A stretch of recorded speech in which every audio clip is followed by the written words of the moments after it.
Welcome, ladies and gentlemen. Today we're going to check out the official Blackwood patch notes. I will put the timestamps of each category into the description, as well as all the other links. The builds are updated on alcasthq.com. We also do have companion builds here if you're looking for these. And then on ESO Hub, the champion points are already updated, the new perks. They are in the editor, and we also improved it a little bit, so now you actually see the text how the perks are called. So you don't need to look for them. Should be way easier to get around. There's also a full companion section on eso-hub.com, where with the companions, like all their skills and so on, it's all here. We also do have a general overview page for Blackwood. I will put that into the description as well. If you want to know about all the sets, the mythic items, all 4 of them pretty much have all the lead locations discovered. Thanks to the community for reporting them. We will also be adding images, so it's easier to pinpoint the location. But all the new mythics, yeah, this one already has one, for example, but we will add more as soon as possible. Harpooners waiting killed is the hot item on the menu this patch, it seems like. And then there's also Shapeshifter Chain, where one is still missing, the Chains of Werewolf, but all others we should have the lead locations. Make sure to go check it out. And of course, all the sets are here. There's plenty more mythics and so on. But anyway, let's dive into the patch notes. Maybe before we go there, I tweet a lot, especially during launches, at alcasthq, as well as on Facebook, Instagram, and so on. Like I always post information about either mythics or like new items just in general of ESO, so I would recommend following me over there as well. Anyway, so let's see. Welcome to the Elder Scrolls Online and our latest chapter, Blackwood. This is basically roleplay text. We are excited to introduce companions to fight alongside you. I will make some comments about the companions further below when we actually get to the section. Keep you company and tell new stories as you grow your friendship, with all new and unique characters ready to aid you in your quests, or gather your strongest allies to take on Rockgrove, our newest 12-player trial. Blackwood also features a number of new item sets, antiquities, collectibles, outfit styles, and so on. Yeah. Update 30, which is a free update as part of the base game, includes several other additions and features as well, including ability bar timers. So yeah, you actually can track your abilities now on console as well, which is pretty cool. Bankable outfit styles, so you can stack them now, which is very nice. New monster masks. I was actually surprised they added, just to show you, like 3 new monster masks that drop in Imperial City. So we have Soul, Immolator, and Glorgolok. That's how they look like. Pretty interesting. Master Raid Quest, assistance, adjustments to proc sets, and the champion system with new stars. Drinking some green tea here, very nice. Also note we have re-enabled all item set bonuses in Cyrodiil in this update, and are offering free champion point respecs for the next 2 weeks. Yeah. So proc sets were disabled last patch in update 29, and now they're re-enabled again. They initially planned to re-enable the proc set in update 31, but I guess they thought they would bring the proc set changes in 31. So they were maybe a little bit ahead of schedule, so that's why they re-enabled that already. And I adjusted the builds for that as well. So let's keep going. There's a lot of things. obviously there's a new zone, Blackwood, with a lot of way shrines and stories and all kind of things to explore. I just had to laugh because everybody's camping Shadowfen. It's like Blackwood is the new zone, but everybody's in Shadowfen. Similar to when Greymore launched, but everybody was sitting in Arteum because of the mythic items. But anyway, yeah. There's Delves and all that stuff, sure. Oblivion portals. So these are the world events. On ESO Hub you can also find a location map of all the portals. These are basically Oblivion portals will appear randomly throughout Blackwood. Entering a portal takes you to the Deadlands, Maroon the Dagon's Daedric home. There are multiple pathways to explore with the Deadlands. This is a little bit confusing because there is 3 entry points and in the middle there's a boss. But right now the problem is if one group enters early, they might already be at the end boss, and then the second group that comes from another portal might show up late and the boss is already dead. So it's a little bit confusing. I hope they will adjust that. But other than that, they actually work fine and they're fairly cool. Like I like these more than the normal world events. They just gotta fine tune the spawn locations, I guess. Companions. So this is like the big new thing this chapter. They're mostly meant for overland content for newer players. The companions are not really viable in endgame content, so just as a heads up. Companions are non-player characters who can aid you on your adventures throughout Tamriel. Once called to your side, these stalwart allies will assist you both in and out of combat, fighting alongside your companion and taking actions they approve of will improve their effectiveness and allow you to build rapport respectively. So yeah, there's kind of like a rapport, a like-dislike system. As you earn their trust and strengthen your bonds of fellowship, your companion may share personal quests with you. So if the companion really likes you, you will get some like personal quests with them to really push them ahead. If they really dislike you, it might be that they randomly just despawn. Adios. You may also give them companion-specific gear and customize them in a wide variety of ways, including setting their abilities, mounts, costume, outfits, and more. Yes. If you want to know where they drop, it is actually showcased in the guide. If I recall correctly, yeah, up here is Miri,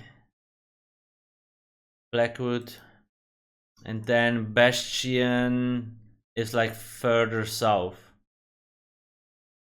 The quests take like, if you run through without actually caring about the story, it's like 10 minutes to unlock them. The companions are account bound, but you need to unlock them on each character. So anyway, yeah, that's this here.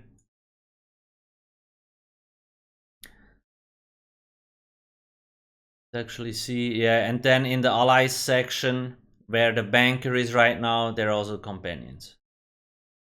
Fairly straightforward. Now you can't use them, restrictions and limitations.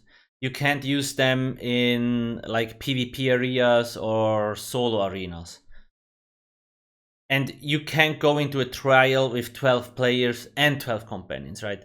The companion basically replaces a player. So if you have 11 players plus 1 companion, if a 12th player joins into the instance, the companion will just be despawned. Same thing for dungeons. Right?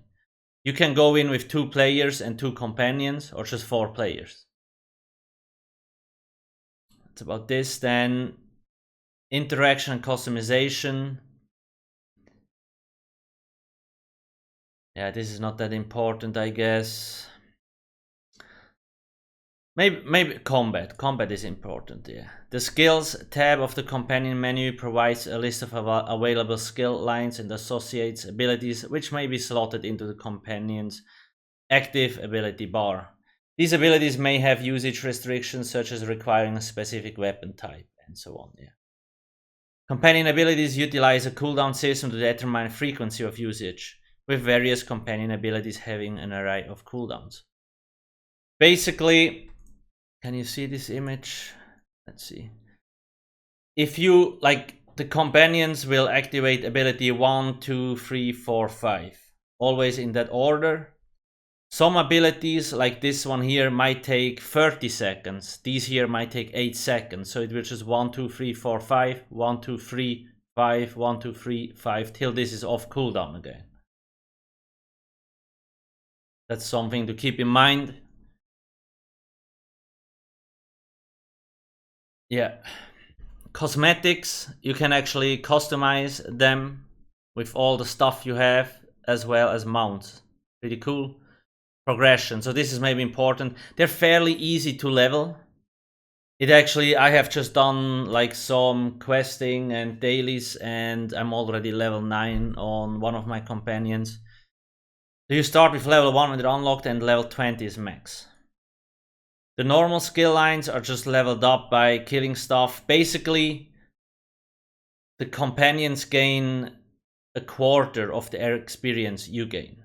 They don't steal any experience, but they just get a quarter. So if you get 100 XP, they get 25 extra, right?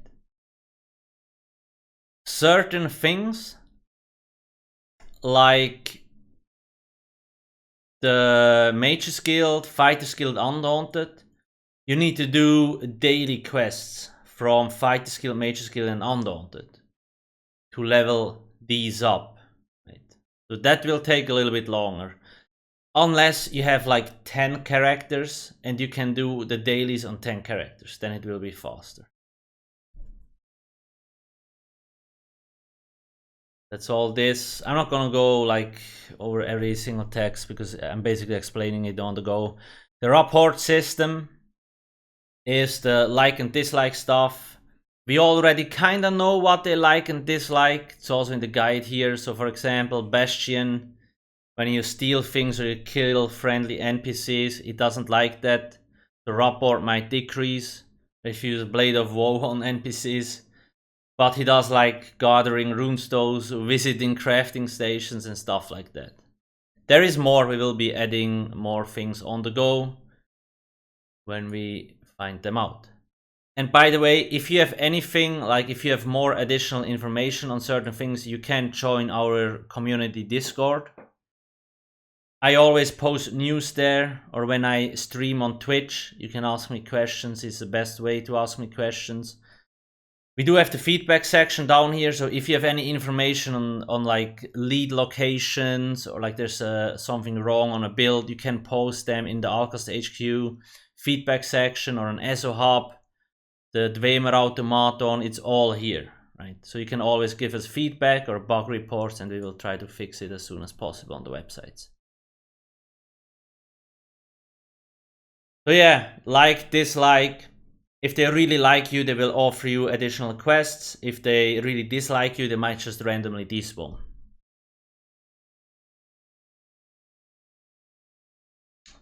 Equipment. Companion equipment is distinct from player gear with no overlap between them. Companion gear unlocks with a set of untraded white equipment based on their background. That's another thing. Let me show you, I think, the gear stuff. Yeah, we have it here as well as the traits.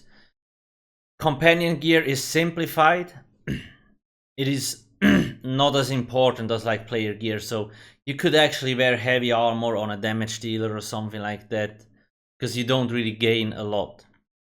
There is like white, green, blue and purple gear, so purple being the highest. The gear drops from monsters, bosses and so on, but it's fairly tough to get. I don't know. This medium armor thingy. There is a lot of different traits as well. We also have a separate trait list. Like aggressive increases damage output. Bolstered reduces damage taken, Soothing increases healing, and so on. The gear you drop is randomized, so it might take a long time to get the right gear.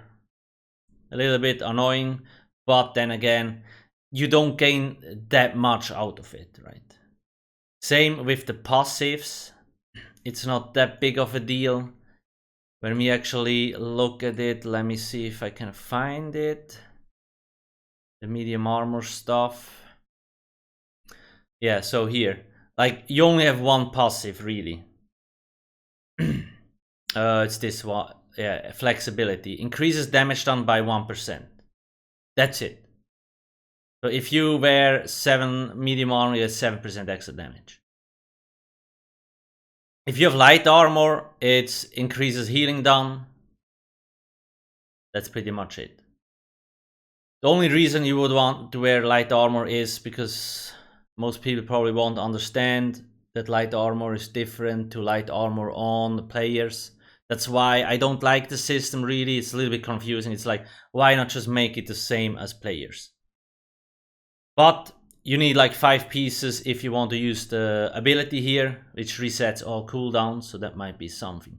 But if you're a magic damage dealer, it might actually be better to wear light armor, because you get a higher damage increase, right? Whereas light armor just increases healing done. That's why I don't like it, because player gear works differently from companion gear, and it's just confusing as hell. But anyway, it is what it is. It's all that stuff. You actually can get, like from the weaponsmith, woodworker, armor, leatherworker, NPCs, you can get basic white gear. Like, I got the destruction stuff from, I guess, the woodworker. Yeah, from him. So I actually can level up the destruction stuff skill line on my companion.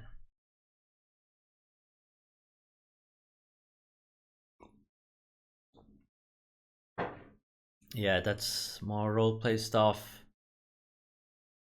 Perks and keepsakes. Each companion has a unique associated non-combat perk. Miri's expertise. Treasure chests found through treasure maps and in the overland have a 30% chance to provide additional loot. Okay, cool. And you get like gold, sellables, or extra recipes. Yeah. Bastion insight. Potions looted from chests and monsters have a 30% chance to be improved by Bastion's insight. I actually have no clue what that means and haven't seen it yet, but anyway. By completing meta achievements associated with each companion, you can unlock a keepsake collectible for each companion, which provides the benefits. Okay, so you actually gotta work for this a little bit. Responsiveness and miscellaneous. Companions can respond to a wide array of situations that occur while adventuring, both in and out of combat. So, companions, a big problem of them is, especially in a little bit more difficult content, they die. But they actually can dodge roll heavy attacks, they can block heavy attacks. If a boss comes close to them, they will actually run away or dodge roll. The only issue I've found so far is when bosses drop fire AoEs on the ground, they might just stand in it and not go out and die. Right, that kind of sucks. But that's why I do like the companions as like a healer, so they can like heal themselves. I also do have healer setup here. I do prefer Miri. She's like the better companion in my opinion. If you put them as a healer setup, they will die even less and also heal you. So that works, not a problem. But just in general, as ranged damage dealer, they will also do fine and not die that often. So like ranged Magicka.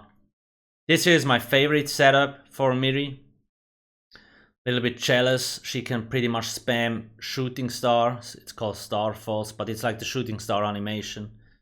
And yeah, it's very cool. Ulti chain, cooldown, reduction, and all that stuff. If you click on these tooltips, by the way, you will get directed to ESO Hub and you will actually see which companions can use these things and where to get it.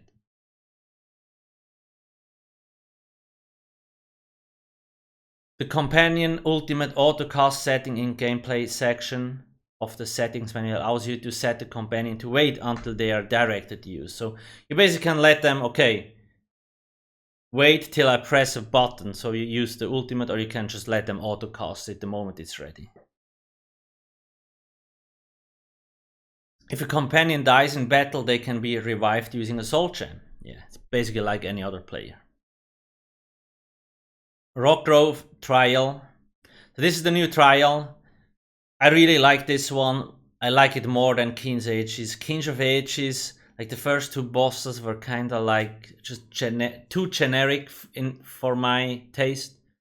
Rockgrove is definitely a step up. There is also a guide on alcasthq already about this. What kind of gear drops in there, all the sets, what kind of rewards you actually get. Instead of a skin, you get markings. Nothing really special, to be honest, but hey, it is what it is. However, there is a new mount that you get, which looks pretty sick. Cool. And there's also a new dye that drops in there. I posted this like a while ago on my Twitter channel. Yeah. So yeah, the skin definitely cool, but the mount. But I wish we would get the real skin. But it is what it is. There is like 3 main bosses. All of them do have a hard mode.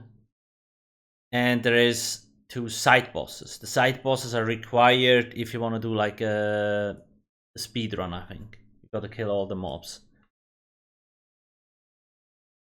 This is the first boss, Oaxilzo, pretty cool.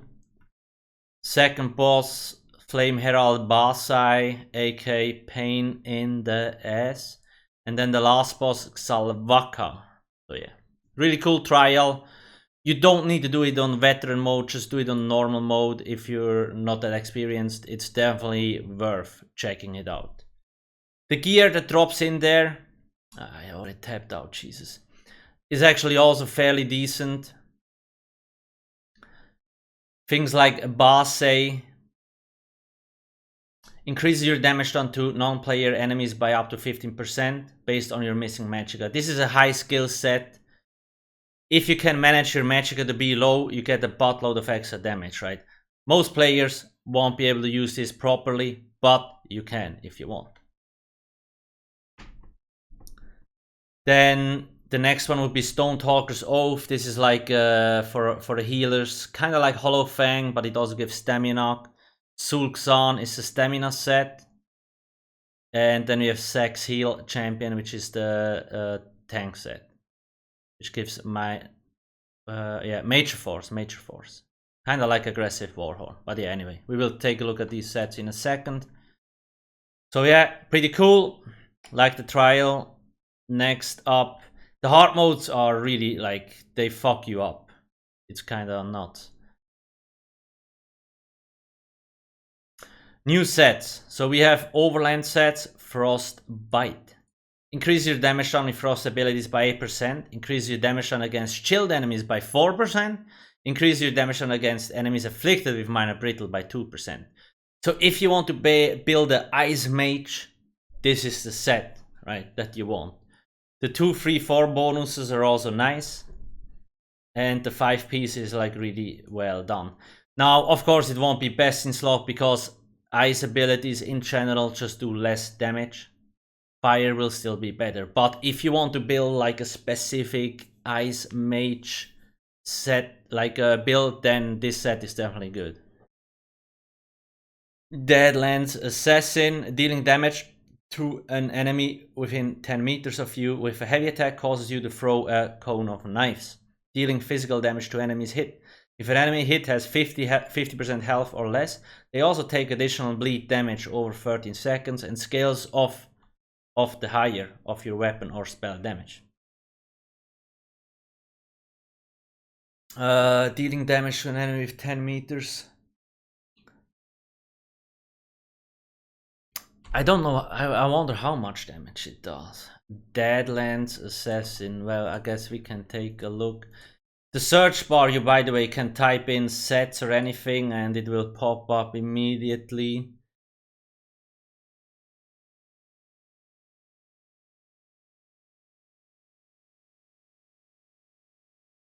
Okay.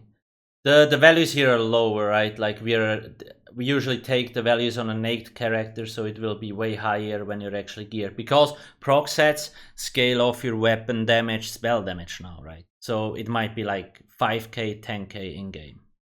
Please keep that in mind. I don't know. Sounds decent, but there's definitely better sets out there. Bog Raider, when an enemy you have recently damaged dies, gain 10 ultimate, increases your health recovery by 1k. Yeah, not bad, but also nothing special. So, yeah. Crafted. Hist. Whisper. Dealing this already sounds bad, I don't know. Dealing damage with a light or medium attack heals you for 300 health and restores 300 stamina. Magicka. Dealing damage with a fully charged heavy attack heals you for 600 health and restores 600 stamina. Magicka. I mean, if you don't have any better sustain set, I guess, but this sounds like a poor man's false god or vicious serpent. Heartland Conqueror. So this one is actually interesting. Increases the effectiveness of your weapon traits by 100%. This does not affect ornate or intricate. Now, somebody mentioned this on Discord. This is actually best in slot for grinding. Why? Because it doubles your training trait on the weapon. So instead of like 9, 7, how much? I know there's a guide on ESO Hub. Is it in the trait research?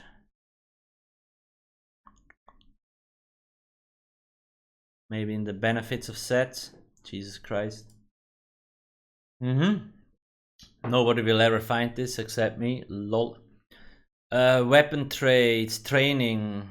It's 4.5. So 9% for two-hander. That means you can get 18% if you have these sets. So that's a 9% extra training boost. That's cool. But yeah, obviously for most other stuff, meh, but for training, juicy as hell. Developer, shields are not affected by Heartland. Yeah, okay. Diamond's Victory. This here is also, like, these sets are crafted and they're like almost overpowered. Adds 129 weapon and spell damage, crit, weapon and spell damage. Dealing direct melee damage grants you range supremacy for 5 seconds, adding 437 weapon and spell damage to your damage over time and ranged attacks. Dealing direct range damage grants you melee supremacy for 5 seconds, adding 437 weapon and spell damage to your melee attacks. This is basically a New Moon Acolyte. New Moon is it's like a set that came out a while ago. Adds 401 weapon and spell damage, increases the cost of your active abilities by 5%. So this here kind of has like a debuff on you, because your abilities will cost more. And here, you get more weapon and spell damage and no debuff. Right? And I've heard people tell me that this thing, it literally procs on anything. You cast a shield, it procs. So it's fairly easy to keep up. But, again, I already know it's gonna get nerfed. Because it's better than New Moon in terms of weapon and spell damage, and it doesn't have the cost increase. Doesn't make any sense. Trial. But anyway, if you want, go craft it. It's juicy as hell. Boss says Mania, that's the set I just talked about. Increases your damage done to non-player enemies by up to 15% based on your missing health. The one thing I want to mention, often people are like, well, you always play with perfect gear, but I only have the imperfect one. Or is it like useful? The difference between perfect and imperfect is almost 0%. The only thing that is different is that you get an extra 129 spell damage, right? Anything else is the same. Like the 2-piece, 3-piece, 4-piece bonus and the 5-piece unique bonus is the same. It's just the extra 129 spell damage. That's it. That's maybe like a 1% damage increase. That's it. Other than that, these are like equal. That's why I always say False God is easy to get. People are always like, well, False God is hard to get. No, you just need to do normal mode Sunspire and you have it. Right? It's almost equal to the perfect version. The perfected versions are not that much more powerful.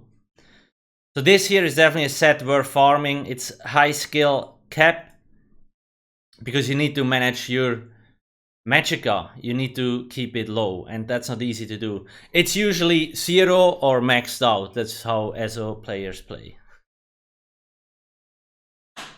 Stonetalker's Oath, so this is the healer set. Your fully charged heavy attacks place a soul bomb on your target that charges as the target takes damage. After 10 seconds the bomb explodes, restoring 5% of the damage received as stamina magicka up to 2.2k stamina magicka. So this is a good healer set. I don't know if it's better than Hollow Fang. Hollow Fang actually got a little bit nerfed, but yeah, I would definitely recommend getting this. Sulksan's Torment. When an enemy you recently damaged dies, they leave behind a Vengeful Soul for 6 seconds. You can only create one Vengeful Soul at a time. Touching the soul increases your weapon critical by 2160 and your critical damage by 12%. This actually sounds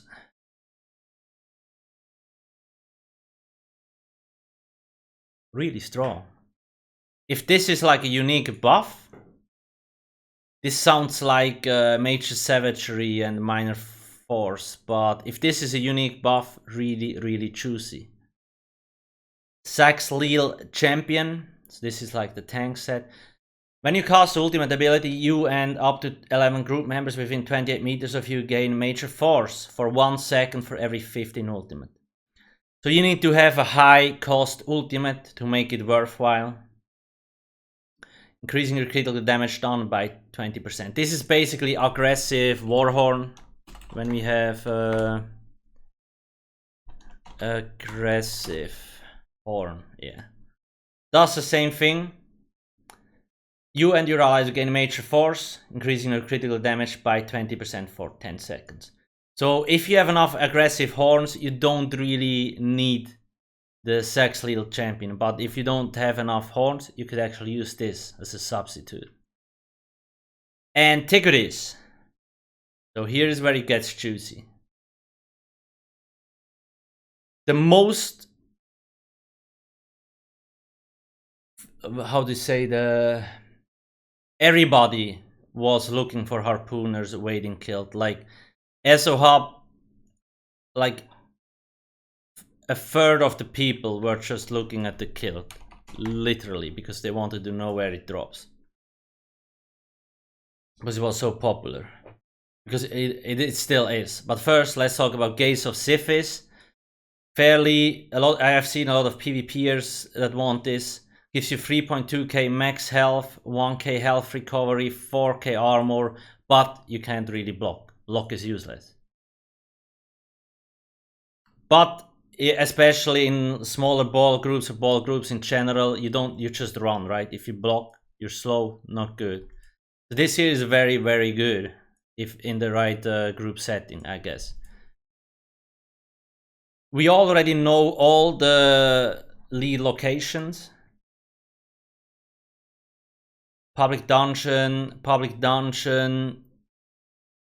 then Delve in Shadowfen. Now this here is a pain to get actually preserved Rocksu feathers.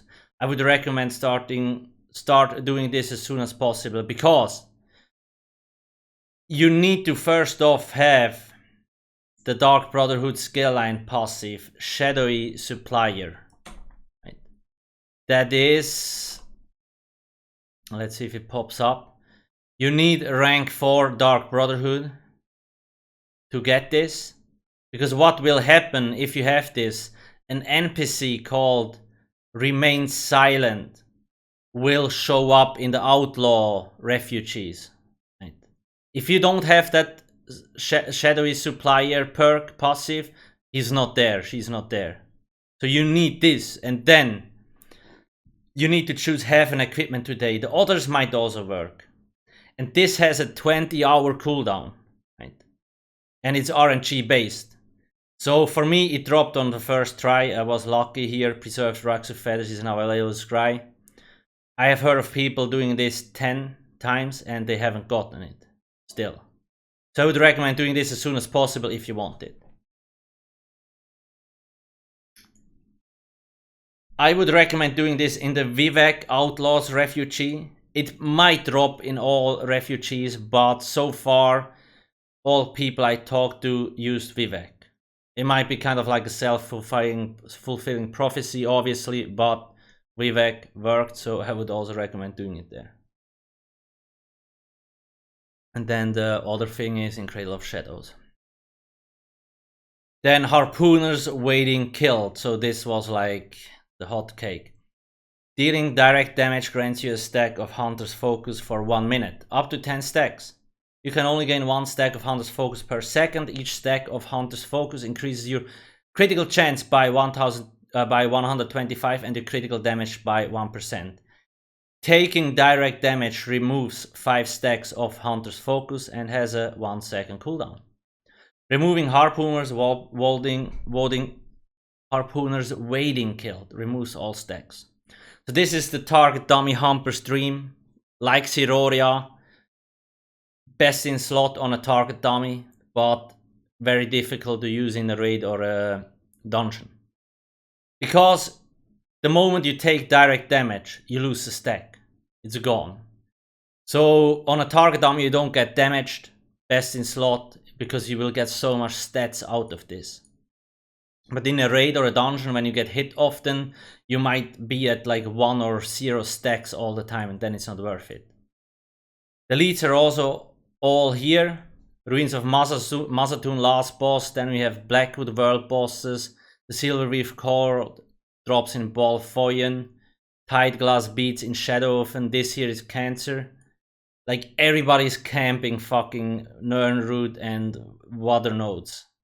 I would recommend getting this like a week or 2 after release, because the zone chat is super toxic and I would just not go to Shadowofen right now. Wolftail Sash in Murkmire. So it's all here as well. Then Death Dealer's Fat Ring. Gain a persistent stack of escalating fat every 2 seconds. You're in combat up to 30 stacks max. Each stack of escalating fat increases your max stamina, health and magic up by 88. So you get a lot of max stacks, but you gotta be in combat all the time. We also do have all the lead locations on this one already. Yes, they're all here. Then Shapeshifter reduces the cost of your transformation ultimate abilities by 15%. While transformed, increases your max health, stamina, magic by 1700. The set affects Werewolf, Transformation, Blood Sign, and Bone Goliath. Yeah, okay. So I'm not really a fan of this. Sure, you get a bit of stats and the cost reduction. So if you want low cost ultimate transformation, then yeah, it's a good one, right? But other than that, not that important. The Shapeshifter chain, there's 4 leads right now. 1 is still missing. This one might be bugged. However, if you actually find this one, please report it in our Discord. discord.gg/alcasthq. That's this. Then there's plenty of other new antiquities in there. A lot of new collectibles, new achievements, new dice, motifs, furnishings. We do have all the furnishing as well. Where are we?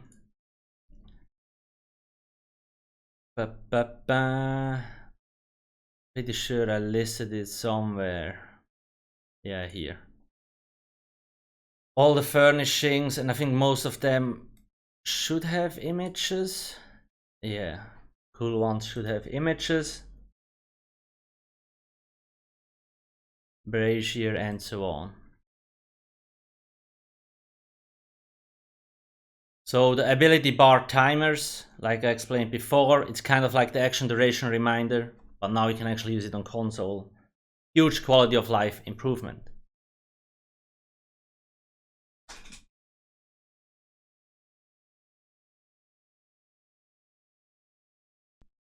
Sorry, I had to sneeze. 3 new monster masks that drop in Imperial City. Soul the Ever Wakeful. That's the ones I showed before. The masks, this one looks okay, I guess. When you break free, you release a wave of Watcher energy, causing enemies within 8 meters of you to become feared for 3 seconds. You also gain 34 weapon and spell damage for each enemy hit. So it's kind of like an auto fear. Might be cool for some builds to test it out. But it's like, the question is whether you want to waste the stun on the enemy, because he will get CC immunity if he breaks free of the fear. But anyway, Immolator Char is the next one. Ooh, there's a lot of this one, also kind of like a helmet. When you take damage while below 50% health, gain immunity to immobilization, snares, and crowd and control effects for 10 seconds. This is actually fairly cool because you can also combine it with immovable potions, which give you even longer immunity. So you can play with a lot of CC immunity for a long time. Not bad. And Glorgoloch, this just looks like completely disgusting. Anyway. While in combat, each second you stand still grants you a stack of Flash Fortress, up to 10 stacks. Each stack increases your armor by 380 and your critical resistance by 380. I don't know. In PvP, if you get stuck, you're dead. Movement is the most overpowered damage mitigation tool in the game. So I don't like the set. Maybe somebody can make it work, I don't know.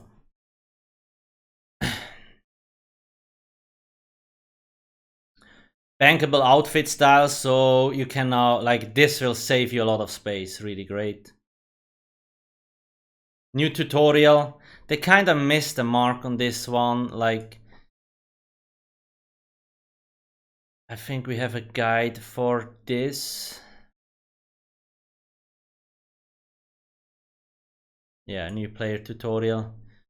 There's a complete new tutorial where you then later on can actually pick where to go. Also watch a video if you want. But then we, like, all the old tutorials are now gone, and the Wailing Prison got like squeezed into the main storyline now. It's super weird. It's not really what we asked for, but whatever. It's a new experience from now on. Whatever. New homes. Did update, sure. Companions, doesn't matter. Now all the roleplay stuff till we get to the combat.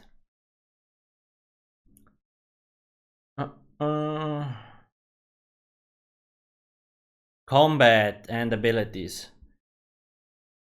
Reduced player group size limitation from a global maximum of 24 to 12. That's everywhere now, even in overland zones and so on. Fix, sure.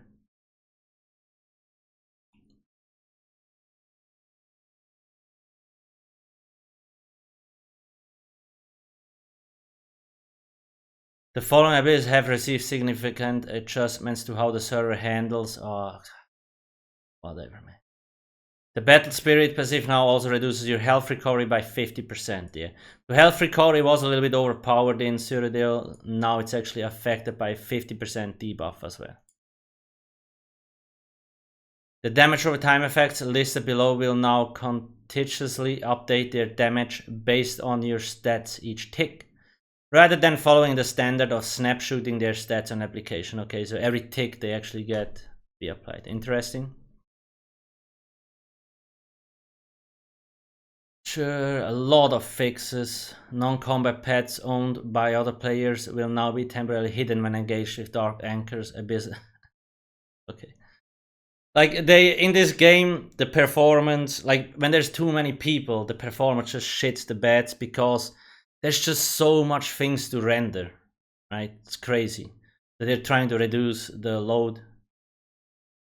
Buffs and debuffs, minor lifesteal and magical steal, both of these effects have received significant back-end adjustments to how they operate, fixing many cases where the caster of the effect would change context.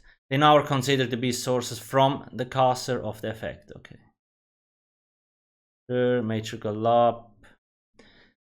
Barely any class changes. Necromancer got actually wrecked.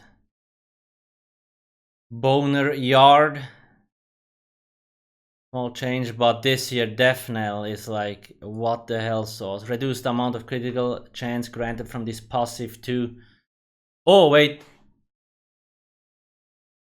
To 4% per Gravelord ability, slotted down from 10.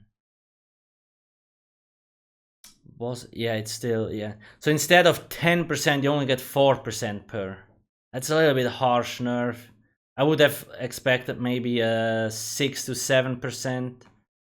So that was kind of like the execute ability passive we had for Necro, which got completely shredded now. Bit annoying, but hey, whatever. We live another day. They might buff this in the next patch, we will see. Necro was really strong, right? So maybe this will bring him in line more, but anyway. Nightblade, no big changes. Sorks, no big changes. Nope. Templar, nope. Ah, okay, well, okay, Luminous Shards. This more synergy now restores full resources for the Magicka and stamina granted, rather than half of the offstat, sure. Living Dark, this morph now scales off your max health or spell damage, whichever results in higher value, sure. Nova, let's see, the synergy from this ultimate and the solar disturbance morph supernova now stuns enemies for 3 seconds. Oh, whatever, man. Remove the cap, nice for PvP. So the synergy, yeah, only small changes. Rune Focus increased the base duration of this ability to 70 seconds. Yeah, so it's the same thing, they just changed this. Oh, okay. The morph increases the duration of the ability and continues to rank up in duration. So the channel focus will last a lot longer. Damn, that's actually cool. And they increase the tick by 2. Okay, interesting. Cool, cool. Juicy buffs, like it. Then these are just like small changes, it doesn't really matter. And a lot of fixes. Blade, this passive now increases your critical damage done with Axes by 6% instead of 4. Okay, that's cool. Small buff, 6% is not bad. Kinda like an extra minor force, but obviously it's a unique buff. Dagger still might be a little bit better.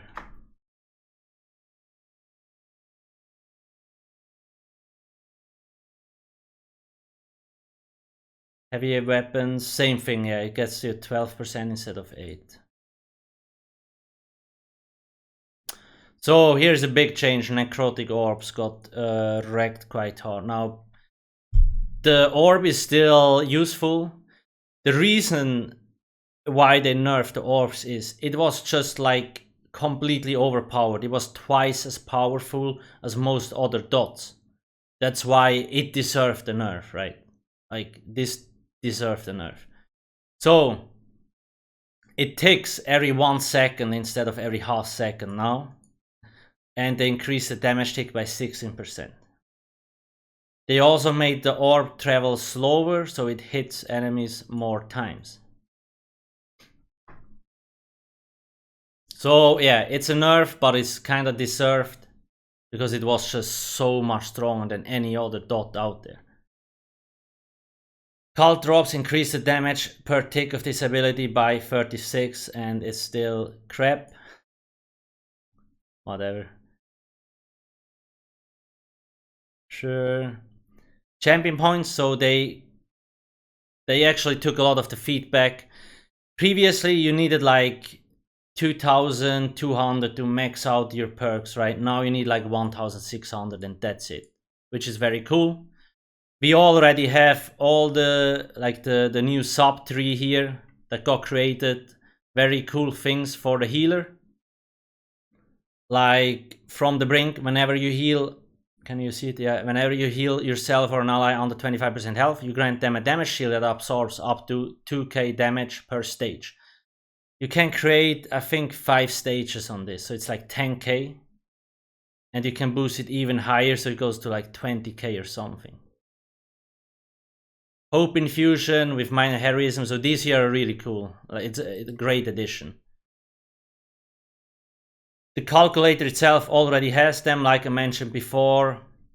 These are these sub trees here. A lot of people don't know they exist, but they are here. This is one, then one here is in the middle with the damage mitigation.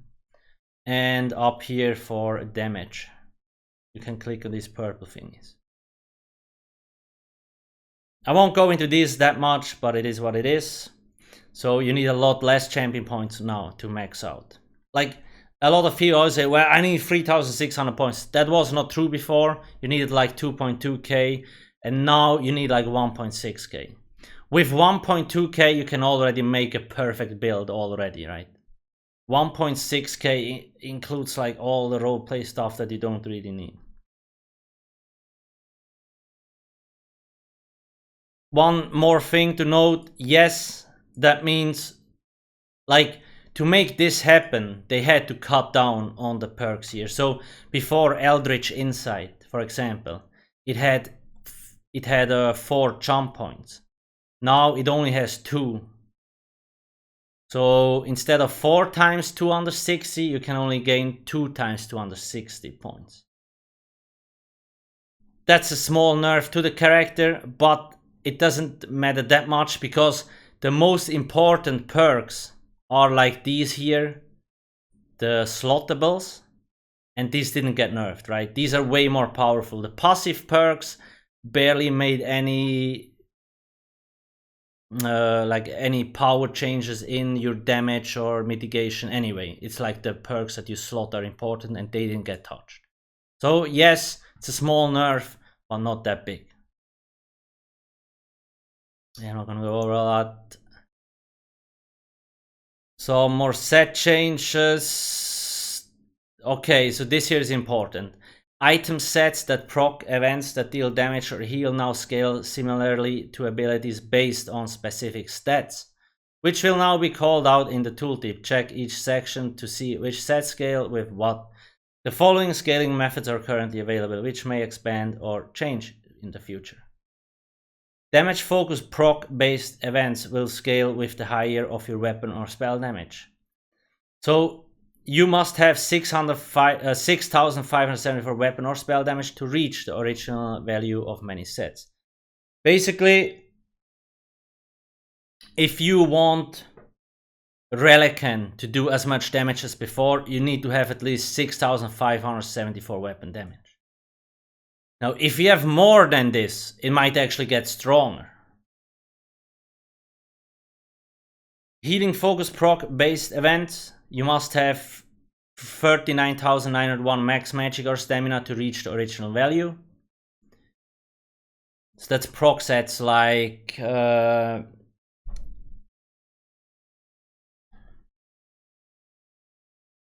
I just forgot. Any proc set that procs like effect, I guess. Jesus, how did I forget the name? Well, anyway, whatever.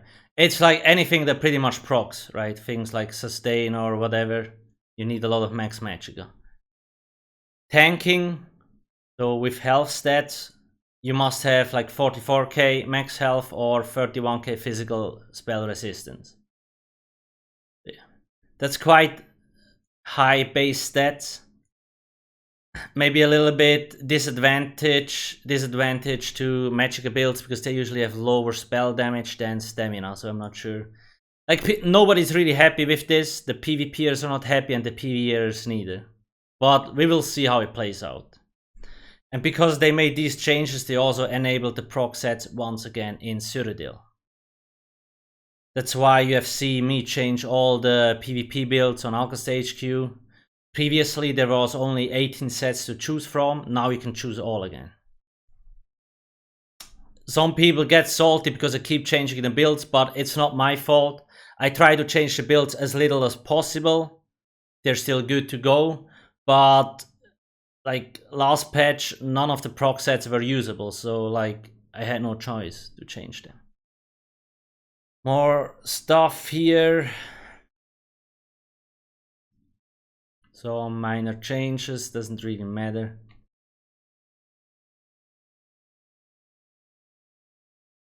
Like there's a lot of things like the following sets now scale off your weapon and spell damage, like Aegis Caller is a spin to win set. Aegis. It drops, yeah, Unhallowed Grave. It's like the one with the whirly thing. You can read through that yourself if you wanna, like, can't read impact. So okay, here it gets more interesting. Reduce the stamina recovery granted from this set to 1. Dude, they just nerfed this last patch. They nerfed it again now? The hell? Like, whatever. Crimson Twilight. Reduce the damage done by these sets by 44, okay. Elemental Catalyst increases sets critical damage taken to 5%. Oh, I was wondering why. Like, I got around Elemental Catalyst on my Necro in the raid. I was like, was it always 5%? Okay, so that's why they bought. So they nerfed it last patch, and now they buffed it again. Like, bro. Hollow Fang, yeah, I was looking for Hollow Fang before. So they reduced the magic restored from this set to 1,750 to 1,750, down from 2,523. Annoying, but deserved. It is effing overpowered. So it might be more balanced now, sure. A lot of other sets. Unleashed Terror got wrecked a little bit.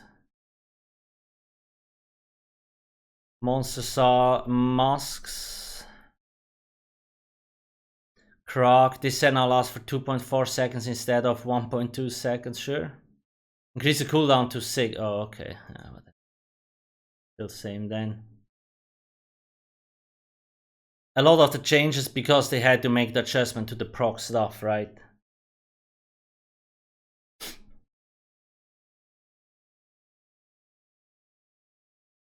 Got a sneeze again.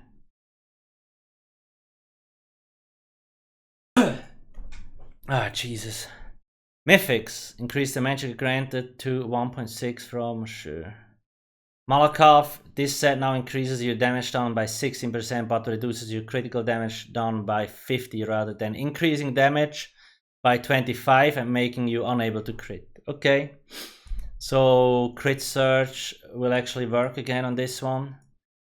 Like, crit search is a Sorc ability. Critical search, which basically heals you. This is a funny image. While active, dealing critical damage heals you. But if you were wearing Malakoff, you could not heal yourself anymore. And now this is actually possible again. So this is a good change. Ring of the Overpowered Pale Order.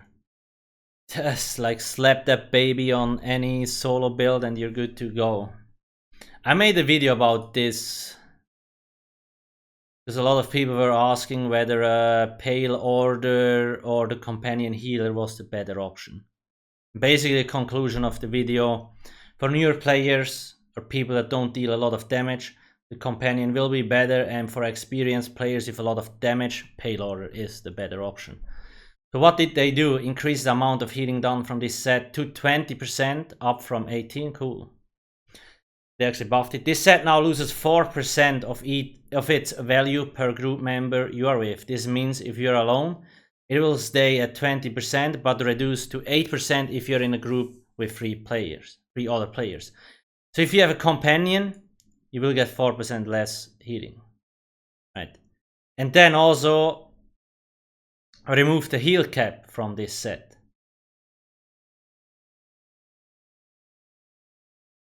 Now, very important, if you have the companion with you, the companion won't be able to heal you, because this thing is still here.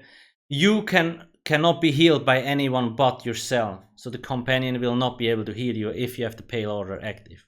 Don't forget that. The reason why they implemented this is because people took this into the trial and even less healers were needed. But now if you bring this into a trial, you will get 0 healing. This is to avoid this a little bit. Then more overland changes just to see how they scale. Fine. Some more changes. Bright Throat also got hit with the magic recovery. I don't know why they nerfed this again. Like, or was this on the PTS and I just mix it up? Anyway, whatever.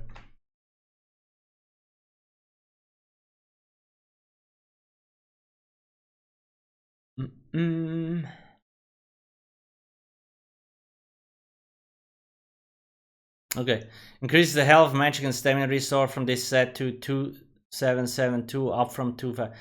Like, this is the poor man's sustain set. Basically, if you don't have False God or Vicious Serpent. Vengeance Leech is actually pretty cool. Is that how you write it?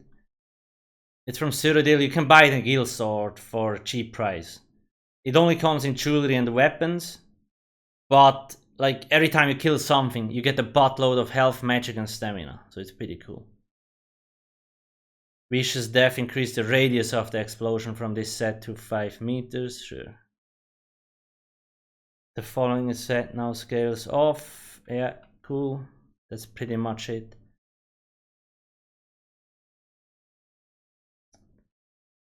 Yeah, a few more things.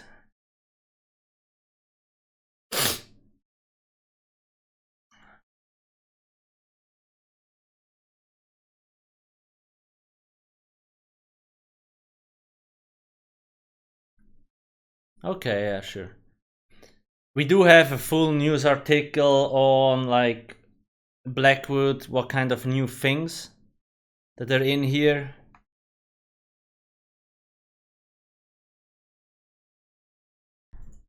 Goddamn allergy season. Just explains the most basic new features. You can read this if you want. I would always recommend check out eso-hub.com. Link in the description. Like, we do have pledges tracker for the next 2 weeks. It's all here. And if the golden vendor is active, it will also be posted all the time. Same with luxury. There's always images you actually can look at as well. Whether the servers are up or not, the weekly trials, patch notes, it's all here.